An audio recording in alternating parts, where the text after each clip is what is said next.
और अंकिता भंडारी मामले पर सबसे बड़ी खबर सामने आई है। मुख्यमंत्री पुष्कर सिंह धामी ने अंकिता के मामले पर बड़ा बयान दे दिया है। उन्होंने साफ कहा है कि सरकार हर तरीके की जांच के लिए तैयार है। साथ ही सीएम धामी ने कहा, दोषी कोई भी हो, कितना भी बड़ा क्यों ना हो, उस पर कार्रवाई की जाएगी। सीएम धामी ने कहा कि ऑडियो मामले के लिए हमने एसआईटी बनाई है और इसकी जांच जरूरी है, इसलिए जांच की भी जा रही है। सीएम धामी ने बड़ा ऐलान किया है कि वो अंकिता के माता पिता से बात करेंगे और उनसे बात करने के बाद कानूनी राय लेंगे और उसके बाद इस पर फैसला लेंगे।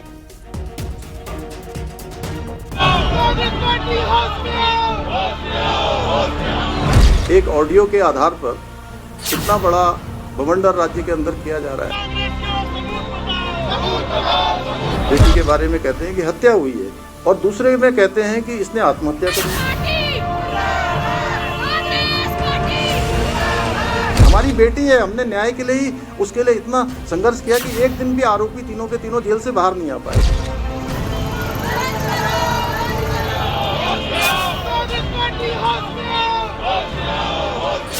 अंकिता भंडारी केस में चल रहे सियासी घटनाक्रम के बीच मुख्यमंत्री पुष्कर सिंह धामी सामने आए और पूरी साफगोई से अपनी बात रखी।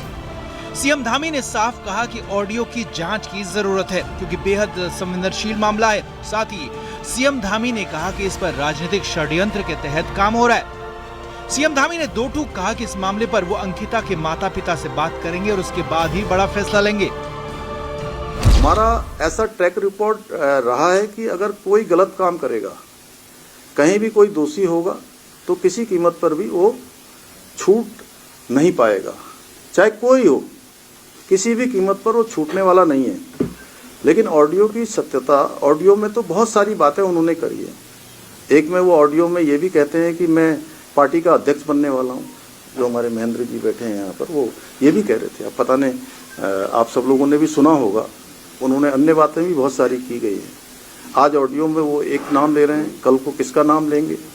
तो इसलिए सारी सत्यता, सारी जो जांच परख है, एफएसएल है, उसका करवाने के बाद हमने कहा है कि हम किसी भी कीमत पर अगर कोई दोषी होगा तो बिल्कुल छूटने वाला नहीं है। जनता सब जानती है, फैब्रिकेटेड माहौल ज़्यादा दिन नहीं चलने वाला है। हाँ, मैं अब चूँकि आप लोगों ने, सब लोगों ने सारे प्रश्न पढ़ लिए हैं, मैं इतना कहना चाहता हूँ, चूँकि इस पूरे प्रकरण में राज्य की जनता को भी कहीं ना कहीं सबने संवेदनशीलता के साथ इस मुद्दे पर विशेष रूप से अपनी भागीदारी भी की है, अपना मत भी दिया है। लेकिन सबसे ज़्यादा प्रभावित उनके माता पिता, परिवार के लोग उनके हुए हैं। मैं राज्य के मुख्य सेवक के रूप में उनकी माँ से, उनके पिता से बात करूँगा।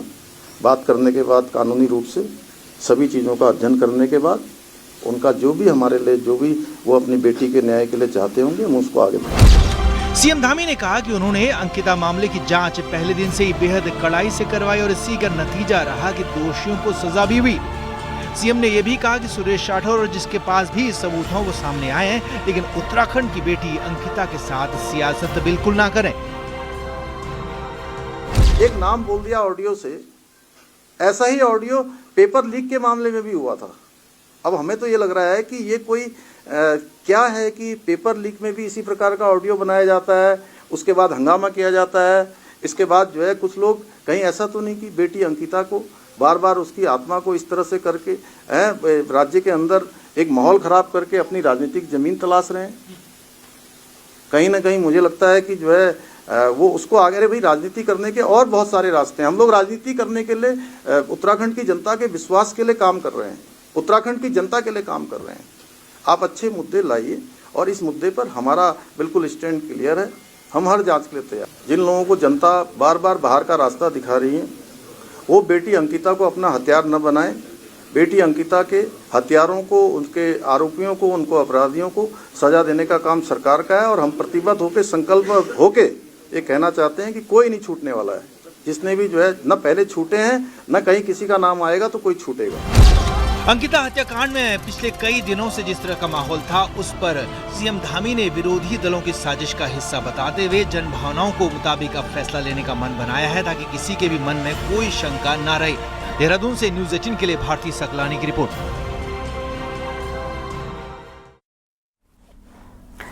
अंकिता हत्याकांड में राजनीति का आरोप लगाते हुए बीजेपी महिला मोर्चा ने उधम सिंह नगर में प्रदर्शन किया और कांग्रेस के खिलाफ रैली निकाली। इस दौरान बीजेपी कार्यकर्ताओं ने कांग्रेस का पुतला दहन किया। कहा, कांग्रेस के पास आज कोई मुद्दा नहीं बचा है, इसलिए बहन अंकिता भंडारी के नाम पर अपनी राजनीति की जमीन खोजने का प्रयास कर रही है। उन्होंने कहा कि उत्तराखंड को लेकर कांग्रेस द्वारा कराए गए सर्वे में साफ हुआ है कि तीसरी बार प्रदेश में फिर धामी सरकार बनने वाली है, जिसके डर से कांग्रेस लोगों को भ्रमित करने का प्रयास कर रही है।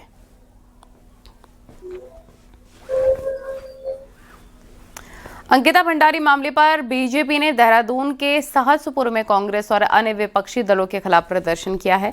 बीजेपी ने विपक्षी दलों का पुतला फूंका, आरोप लगाया कि विपक्षी नेता, जिसमें भी खास तौर पर कांग्रेस, लोगों को गुमराह कर रही है। अंकिता मामले पर राजनीतिक फायदा लेने की कोशिश कर रही है। बीजेपी नेताओं ने कहा, कांग्रेस और अन्य विपक्षी दल असली दोषियों को बचाने की साजिश कर रहे हैं। तब ये हुआ कि विपक्ष के जो कुछ लोग हैं जो मिली भगत से ये उन्हें बचाने की कोशिश कर रहे हैं, जिन्हें ऑलरेडी हत्या के मामले में जो सजा जिन्हें हो चुकी है, उन्हें बचाने की कोशिश की जा रही है। और उस हत्या को ये लोग जो हैं आत्महत्या दर्शाने की कोशिश कर रहे हैं। उसका हम पूरा विरोध करते हैं। पूर्व बीजेपी विधायक सुरेश राठौर की गिरफ्तारी पर हाईकोर्ट ने रोक लगा दी है। साथ ही हाईकोर्ट ने आरती गौड़ और धर्मेंद्र कुमार को नोटिस जारी कर 4 हफ्तों में जवाब दाखिल करने का आदेश दिया। सुरेश राठौर के खिलाफ दुष्यंत गौतम ने FIR कराई थी, जिसको सुरेश राठौर ने हाईकोर्ट में चैलेंज दिया। कहा था कि उन पर दर्ज FIR बेबुनियाद है। इसके बाद कोर्ट ने उनकी गिरफ्तारी पर रोक लगा दी है। तो इसमें आरोप ये थे कि दुष्यंत कुमार गौतम की छवि को धूमिल करने के लिए जो है ये वीडियो प्रकाशित की जा रही है सोशल मीडिया प्लेटफॉर्म पर, और जिससे कि उनके समाज में उनकी जो है छवि धूमिल हो रही है। इसमें माननीय उच्च न्यायालय ने आज हमने 2 उसमें पिटीशन डाली थी, याचिका डाली थी, FIR संख्या 534 में और FIR संख्या 420 में। इसमें कि दोनों में माननीय उच्च न्यायालय द्वारा, उत्तराखंड द्वारा जो है अरेस्ट ऑफ स्टे जो है वो ग्रांट कर दिया गया सुरेश राठौर को। पूर्व विधायक सुरेश राठौर और उर्मिला सनावर के घरों पर नोटिस चस्पा किए जाने के बावजूद दोनों पुलिस की जांच में सहयोग नहीं कर रहे हैं। इसके बाद हरिद्वार पुलिस का रुख और भी ज्यादा सख्त नजर आ रहा है। SSP हरिद्वार ने कहा कि अगर वे जल्दी ही सबूत के साथ SIT के सामने पेश नहीं होते हैं और जांच में सहयोग नहीं करते हैं तो कड़ी कानूनी कार्रवाई की जाएगी। सुरेश राठौर और उर्मिला सनावर, जिनके द्वारा इस पूरे प्रकरण में जो साक्ष्य दिए जाने थे वो अभी तक इनके द्वारा नहीं दिए गए हैं, न ही ये SIT के समक्ष अभी तक उपस्थित हुए हैं। मैं अपेक्षा करता हूं कि जल्दी ही वो SIT के समक्ष उपस्थित होकर जो इनके पास साक्ष्य हैं वो उपलब्ध कराएं, ताकि विवेचना में गतिशीलता आए और आगे की जो कार्रवाई है वो हो सके। देहरादून में हुए एंजल चकमा हत्याकांड पर बड़ी खबर है। पुलिस सूत्रों के हवाले से आ रही बड़ी खबर के मुताबिक एंजल चकमा मर्डर केस का मुख्य आरोपी जल्दी गिरफ्तार हो सकता है। उत्तराखंड पुलिस की टीम नेपाल पहुंच चुकी है। नेपाल के महेंद्र नगर में आरोपी यज्ञराज अवस्थी का घर है और वहां तक उत्तराखंड पुलिस पहुंच गई है। नेपाल CIB से लगातार पुलिस संपर्क में है और यज्ञराज की लोकेशन ट्रेस करने की कोशिश हो रही है। साथ ही आरोपी को पकड़ने के बाद भारत लाने की कानूनी प्रक्रिया भी जारी है।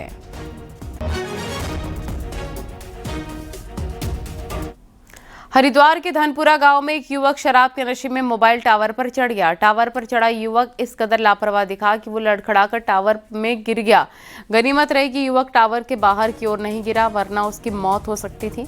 टावर पर चढ़ने वाला युवक 27 साल का ललित है, जो धनपुरा गांव का है। सूचना पर पहुंची पुलिस ने उसे समझाया है, नीचे उतारा है। हालांकि युवक इतना नशे में था कि टावर के टॉप पर ही नशे में झूमता हुआ भी नजर आया है।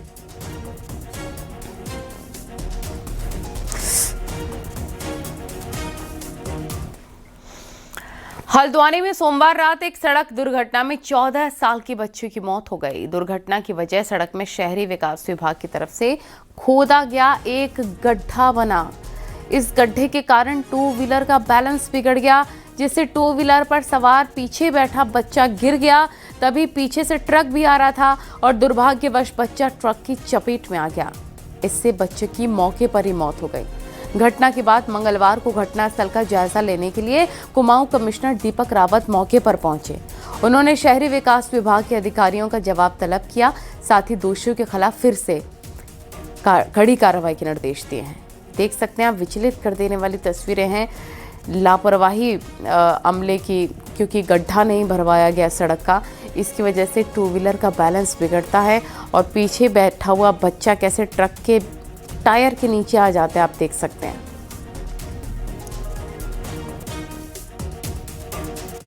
ये परिवार की ओर से मुझे लगता है पुलिस को शिकायत चली गई है, तो उसमें विधि सम्मत कार्रवाई की जाएगी। लेकिन इट गोज विदाउट सेइंग, जहाँ पे भी सड़क का काम चल रहा है, जहाँ पे कोई रिपेयर्स है या खड्डा है, ये तो सबको पता है कि व्यस्तम रोड पे अगर कोई इस तरह की चीज करे तो ये बहुत बड़ा डेंजर का सबब बन सकता है। उत्तराखंड में सड़कों के किनारे अतिक्रमण करने वालों की अब खैर नहीं। मुख्यमंत्री पुष्कर सिंह धामी के निर्देश के बाद अब पीडब्ल्यूडी डिपार्टमेंट सड़क किनारे अतिक्रमण करने वालों पर नकेल कसने जा रहा है। डिजिटल मैपिंग के जरिए पब्लिक स्टेट पर हुए अतिक्रमण को भी देखा जाएगा, ताकि सड़कों के आसपास अवैध निर्माण और अतिक्रमण करने वालों पर कार्रवाई की जा सके। पब्लिक स्टेट नियमावली के तहत प्रदेश की सभी सड़कों का सर्वे होगा, ताकि पीडब्ल्यूडी की प्रॉपर्टी को चिन्हित किया जा सके।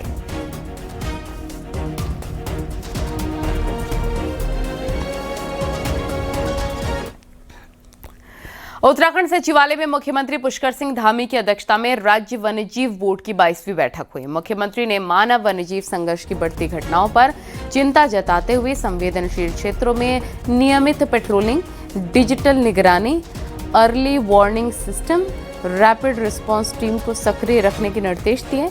प्रभावित क्षेत्रों में solar fencing, bio fencing, honey bee fencing, watch tower और संयुक्त निगरानी व्यवस्था अनिवार्य करने को कहा है। उन्होंने वन्यजीव संरक्षण नियमों में आवश्यक संशोधन के प्रस्ताव जल्द शासन को भेजने के निर्देश दिए। बैठक में बताया गया है कि 84 कुटिया पुनर्विकास और मनसा देवी मार्ग पुनर्निर्माण, ऋषिकेश नीलकंठ रोपवे परियोजना और लालडांग चिल्लर खाल वन मोटर मार्ग पुनरुद्धार को राष्ट्रीय वन्यजीव बोर्ड की मंजूरी मिल गई है।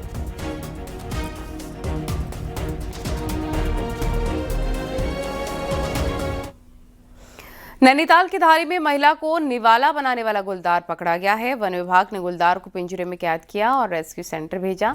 इसी गुलदार ने पिछले दिनों महिला पर अटैक किया था और महिला की मौत हो गई थी। आपको बता दें कि तल्ली दिनी गांव में 26 दिसंबर को खेत में काम कर रही हेमा पर गुलदार ने हमला कर दिया था।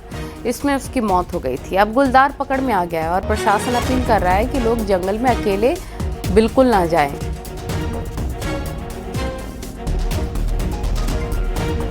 जो ये ब्रीडिंग पीरियड है जानवरों का, उसमें निश्चित रूप से हमको सतर्कता बढ़ानी है। समूह में ही जाना है, जंगल में अकेले नहीं जाना है। और हमारे जिलाधिकारी महोदय ने इन चीज़ों का संज्ञान लिया है। जिन क्षेत्रों में उनकी गतिविधियां बढ़ी हैं वहाँ पे सूखा चारा की हम लोग व्यवस्था कर रहे हैं।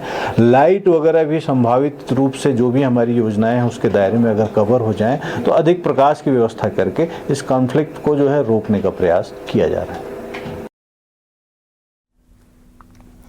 उत्तराखंड विद्यालय शिक्षा परिषद के एग्जाम की तारीख घोषित कर दी गई है और इस साल बोर्ड के एग्जाम 21 फरवरी से शुरू होंगे और 20 मार्च तक चलेंगे। ये परीक्षा प्रदेश भर के 1261 सेंटर्स पर होगी। इसमें 156 संवेदनशील और 6 सेंटर अति संवेदनशील चिन्हित किए गए हैं।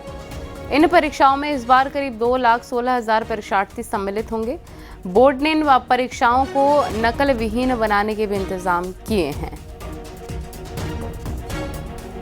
वर्ष 2026 की परिषदीय परीक्षाओं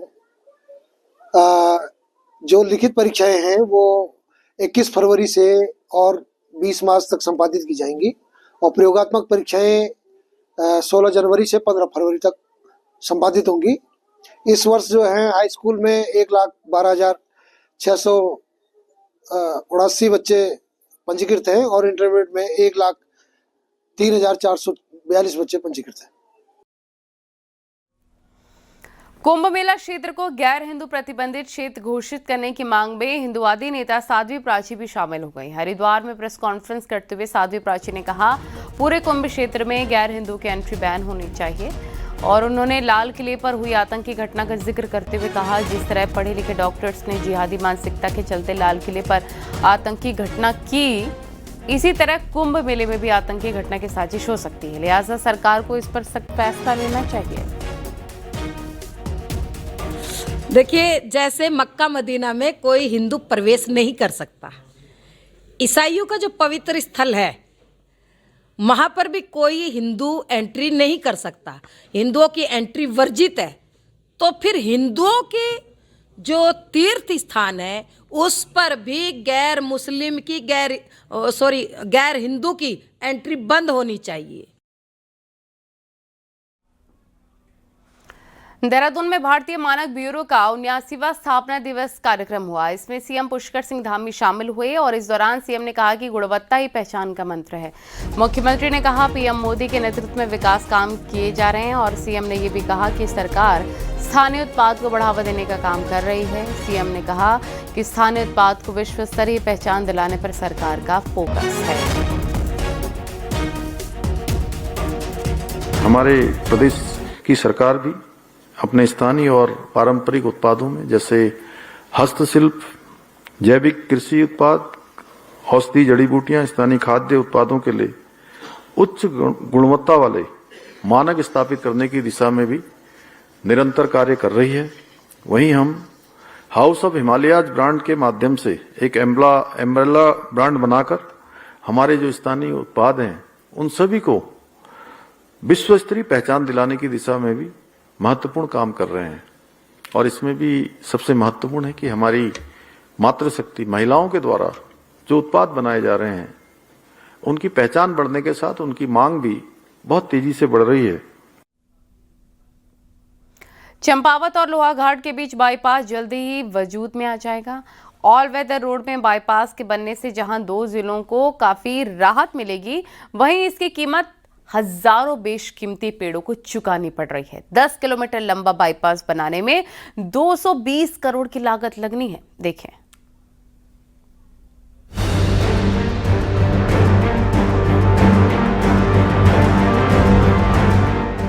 टनकपुर से पिथौरागढ़ तक का हाईवे भले ही ऑलवेदर में तब्दील हो गया है, बावजूद इसके अभी तक भी इस हाईवे में बाईपास नहीं बन पाए हैं। लेकिन अब चंपावत से लोहाघाट के बीच प्रस्तावित बाईपास जल्द ही वजूद में आने वाला है। 10 किलोमीटर लंबे इस बाईपास के बनने से यात्रियों की समय तो बचेगा ही, साथ ही चंपावत और लोहाघाट जैसे शहरों का दबाव भी कम होगा।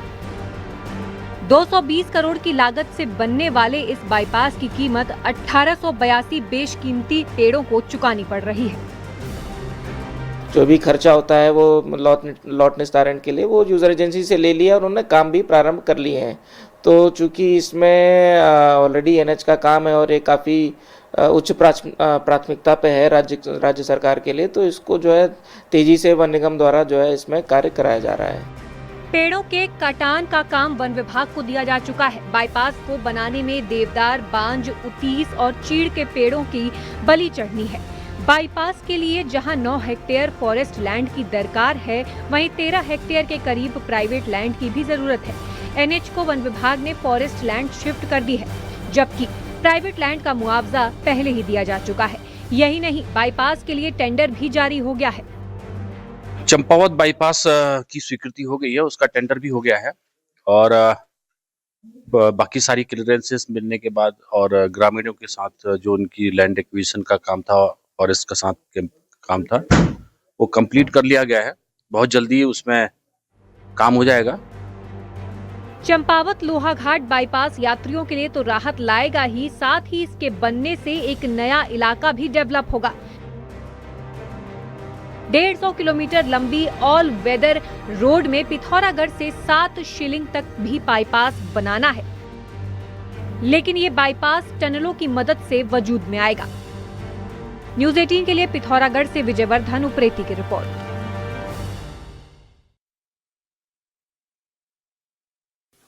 मनरेगा योजना की जगह विकसित भारत गारंटी फॉर रोजगार एंड आजीविका मिशन ग्रामीण बिल 2025 यानी कि जी राम जी योजना को लेकर मुख्यमंत्री पुष्कर सिंह धामी का कहना है, इस योजना का मुख्य उद्देश्य गांव केंद्रित है। इसके तहत ग्रामीण परिवारों को 125 दिन रोजगार दिया जाएगा। इसे लेकर अलग अलग भ्रम भी फैलाए जा रहे हैं। अधिनियम के तहत 4 कैटेगरीज में काम दिया जाएगा। गांव को मजबूत किया जाएगा और ट्रांसपेरेंसी को ध्यान में रखते हुए काम किया जाएगा। इसके लिए मानदेय और मॉनिटरिंग के लिए 9% राशि निर्धारित होगी। अधिनियम राहत आधारित योजना नहीं है, बल्कि विकास आधारित गारंटी प्रदान करेगा। अब ग्रामीण परिवारों को जो ऐतिहासिक रूप से इसमें सुधार हुआ है, अब ग्रामीण परिवारों को 100 दिन नहीं बल्कि 125 दिन कानूनी रोजगार का अधिकार मिलेगा, जो पहले से 25% ज़्यादा होगा। 15 दिन में काम नहीं मिला तो बेरोजगारी भत्ता अनिवार्य होगा और इसके लिए जिम्मेदार अधिकारी भी कानूनन तय होंगे।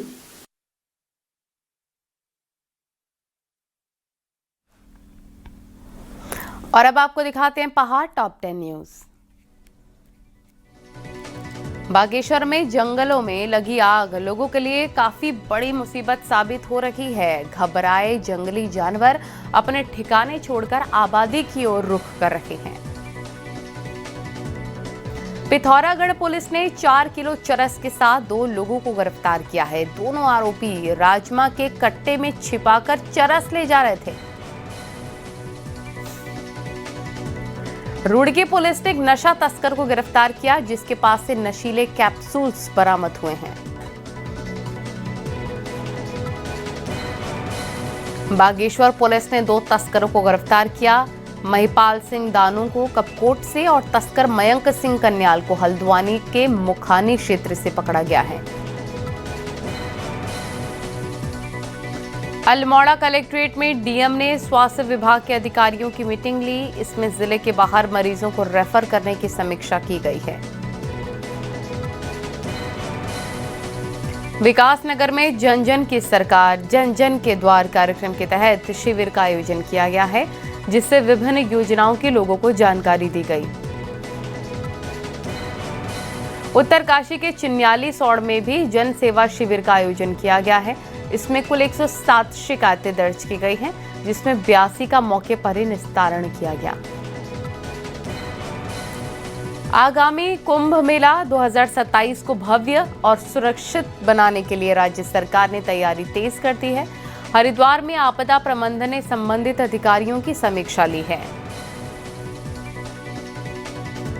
बागेश्वर में उत्तरायणी मेले की तैयारियों के लिए पहाड़ी संस्कृति, लोक परंपराओं और जीवन शैली को पेंटिंग्स के जरिए उकेरा जा रहा है। अल्मोड़ा में सिंचाई योजना को लेकर एक ट्रेनिंग प्रोग्राम का आयोजन किया गया है। इसमें सिंचाई की योजनाओं पर भी मंथन किया गया। हल्द्वानी में सोमवार रात हुई युवक की हत्या के आरोप में पुलिस ने आरोपी पार्षद अमित बिष्ट उर्फ चिंटू और उसके बेटे जय बिष्ट को गिरफ्तार कर लिया है, जिसे मंगलवार को गिरफ्तार कर कोर्ट में पेश किया गया, जहां से उसे न्यायिक हिरासत में जेल भेज दिया गया है। पार्षद पर आरोप है कि उसने अपनी लाइसेंसी पिस्टल से अपने ही बेटे के दोस्त की हत्या कर दी। इस दौरान नितिन लोहनी नाम के लड़के की मौत हो गई, जो आरोपी पार्षद के बेटे से मिलने आया था। केदारनाथ धाम में जमकर बर्फबारी हो रही है, जिससे पूरा धाम बर्फ की सफेद चादर से ढक गया है। हालांकि धाम में पिछले 2-3 दिनों से हल्की बर्फबारी हो रही थी, लेकिन अब तेज बर्फबारी होने लग गई है, जिससे यहां पर चल रहे पुनर्निर्माण कार्यों पर भी असर पड़ने लग गया है। धाम में इस समय -15 डिग्री तक तापमान पहुंच चुका है, वहीं कड़ाके की ठंड भी पड़ रही है।